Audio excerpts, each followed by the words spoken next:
안녕하세요. 내가 하고 싶은 이야기는 오늘의 주제는 황교안에 대하여입니다. 미스터 국가보안법이라는 별명을 갖고 있는 확실한 국가관의 소유자 황교안 총리는 보수파 정계 개편의 핵이라고 감히 말할 수 있습니다. 하지만 그는 아직까지는 정계 언저리를 맴돌고만 있을 뿐 선뜻 정치판에 뛰어들고 있지 않습니다. 대한민국 정치사상 정치권 밖에 있던 인사가 혜성처럼 나타나서 대권을 차지한 적은 없습니다. 선거 전 여론조사가 아무리 장밋빛이었다 하더라도 모두들 고배를 마셔야 했습니다. 황교안은 정치에 참여는 할 것인지, 참여한다면 대권은 가능한지 이야기해 보도록 하겠습니다. 미스터 국가보안법이라 불리우는 황교안은 아마도 그 별명이 말해주듯 확실하고 검증된 국가관으로 대한민국의 좌경화를 염려하는 보수파 국민들 사이에서 단연 첫 번째 후보로 손꼽을 수 있는 그런 인물입니다. 법무부 장관, 국무총리, 그리고 입에 올리기 가슴 아픈 대통령 권한대행까지 행정 경험이 풍부하다는 것이 또 하나의 장점입니다. 국무총리 시절 국정감사에서 야당 국회의원들이 억지 질문에 당당히 맞서는 모습을 보여준 것이 아마도 지금의 황교안을 있게 한 것이 아닐까 합니다. 또한 대통령 권한대행 시절 법과 원칙을 잘 지켰고 그의 모습에서 어느 정도는 박근혜 대통령의 모습이 보이기도 했습니다. 하지만 그가 법과 원칙을 지키느라 탄핵 사태 때 침묵할 수밖에 없었던 것이 태극기 애국 국민들 사이에 원망으로 남아있기도 합니다.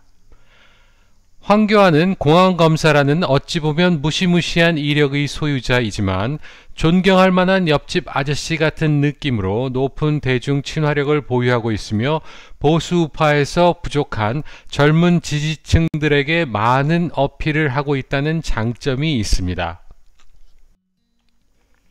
역사상 총리 출신이 대통령이 된 것은 딱 한 번 최규하 대통령이 있습니다.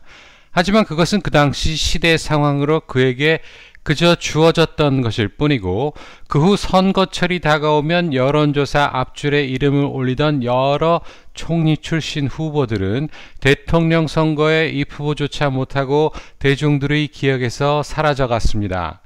행정관료는 자신에게 주어진 일만 잘 처리하면 되는 수동적 인간형들이 잘하지만 정치가는 자신이 일을 찾아서 해야 한다는 능동적 인간형들에게 잘 어울린다는 점이 다르기 때문인 듯 합니다.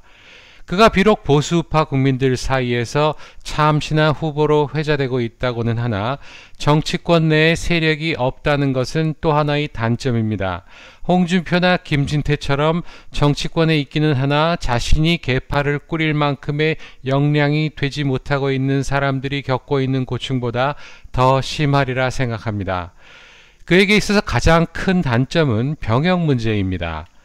보수파 사이에서는 어느 정도 이해하고 넘어갈 수 있다 하여도 대선 후보가 되었을 때 상대편의 공격에 가장 취약한 부분입니다. 이명박 대통령의 경우는 그의 나이대가 병역 문제가 그리 심각하게 평가되는 세대가 아니었지만 황교안은 소위 말하는 베이비붐 세대로 병역 필인가 아닌가가 결코 단순한 문제로 넘기기 힘들다 하겠습니다. 퇴임 후 황교안은 책을 저술하고 강연회도 하면서 활발하게 그러나 조용하게 활동을 하고 있습니다. 그러다 보니 정치권 언저리를 맴돌기만 할 뿐으로 탄천파 민주파리 앞잡이 정규제의 비판을 들어야만 했습니다. 자한당 내 각 계파들이 황교안을 바라보는 시선은 약간씩의 온도차가 있다고 봅니다. 탄반 세력들은 자신들 중에서 딱히 대권 도전할 만한 인사가 없다고 보고 황교안이 정치권에 투신한다면 그를 대표로 내세울 생각이 없지도 않은 듯한데 탄찬 세력들은 그를 정치권으로 못 들어오게 막거나 혹시 들어온다면 그저 불쏘시개로 쓰고 버리려 하고 있다 봅니다.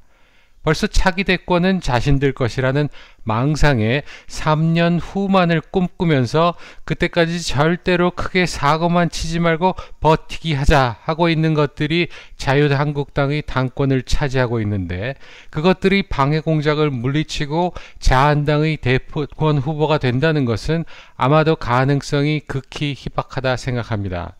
황교안을 심정적으로 지지하는 많은 국민들이 있습니다. 하지만 그들이 황교안을 중심으로 신당을 창당할 수 있을 정도의 동력이 있는지는 의문입니다. 또한 황교안은 주도적으로 지지층을 이끌고 나아가는 모습이 아니라 밥상 다 차려놓고 부르면 먹어는 줄 수도 있다는 듯한 모습을 보이고 있는 것이 황교안 신당의 가능성이 없음을 말해주고 있습니다.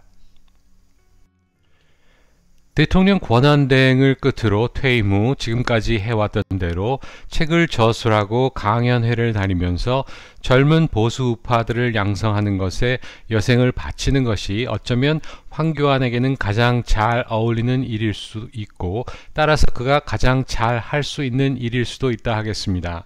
친근한 옆집 아저씨의 모습이지만 무엇인가 존경심을 갖게 하는 그런 모습으로 살아가는 것이 황교안 개인에게는 가장 좋은 선택일 수도 있을 것입니다. 황교안은 지금처럼 대외 활동을 계속해 나아가면 자연스럽게 정계에 입문할 기회가 주어질 것이라 생각하고 있을지도 모릅니다.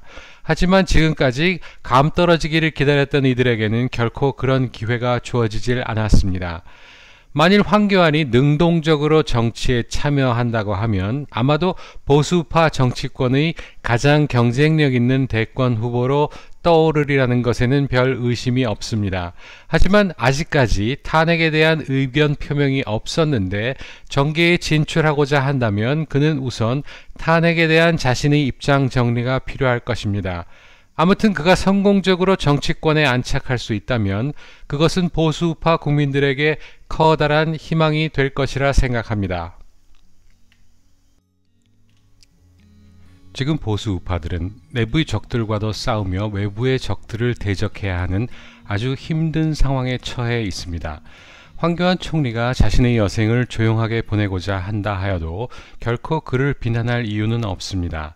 하지만 그가 애국심을 가지고 정치를 하고자 한다면 자신에게 맞는 정치 환경이 조성되길 기다리기보다는 보다 적극적으로 나서서 환경을 바꾸도록 투쟁하는 모습을 보였으면 합니다. 보수파 내부의 적들과 싸울 용기가 없고 또한 그들을 깨부술 능력이 없다면 어차피 외부의 적들을 상대할 기회가 주어지지 않을 테니까요. 만일 황교안이 태극기 애국 국민들과 뜻을 함께 하고자 한다면 기대 이상의 좋은 결과를 얻을 수도 있다 생각합니다. 내가 하고 싶은 이야기는 황교안에 대하여는 여기서 마치겠습니다. 다음에 다시 만나요. 감사합니다.